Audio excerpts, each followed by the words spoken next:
सिलसिला आगे बढ़ाते हैं। खबर आपको देंगे, इलेक्शन कमीशन का पंजाब और खैबर पख्तूनख्वा में शफाफ इंतखाबात के लिए जुडिशल अफसरान तकर्रुर करने का फैसला। इलेक्शन कमीशन ने पंजाब और केपी में इंतखाबात के लिए आला सतह का इजलास 7 फरवरी को तलब कर लिया है। मजीद जानेंगे, बोल न्यूज के नुमाइंदा अकील अहमद हमारे साथ हैं। अकील, बताइएगा।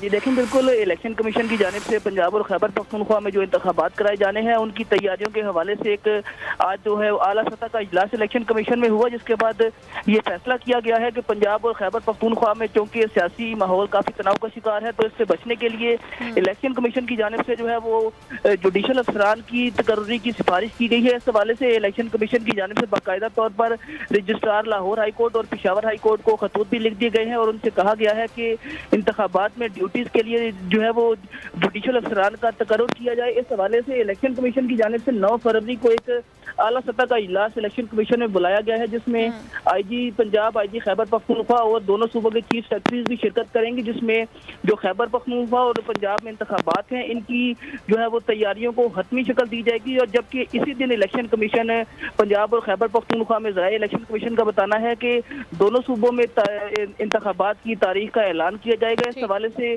आज दोनों सूबों में इंतखाबात की तारीख के लिए जो गवर्नर की जानिब से खतूत लिखे गए थे उनका भी जायजा लिया गया, जिसके बाद इलेक्शन कमीशन की जानिब से फैसला किया गया कि जो है वो इलेक्शन कमीशन तमाम स्टेक होल्डर्स के साथ मुशावरत करके इंतखाबात की तारीख का ऐलान करेगा। तो इस हवाले से सियासी जमातों को भी ऑन बोर्ड लिया जाएगा, जबकि जो इंतजामी मशीनरी है उनका अहम इजलास 9 फरवरी को होगा, जिसके बाद इलेक्शन कमीशन जो है वो जो दोनों सूबों में इंतखाबात की तारीख का ऐलान करेगा। जबकि जो कौमी असम्बली की 86 खाली नशिस्तें हैं, पीटीआई के अरकान के इस्तीफों के बायस जो नशिस्तें खाली हुई थी, वहाँ पर ज़िमनी इंतखाबात के हवाले से भी तैयारियों का जायजा 9 फरवरी का होने वाला इजलास नतीजा खेज होगा, फैसला कुन होगा। बहुत शुक्रिया आपका अकील, आप आगाह कर रहे थे।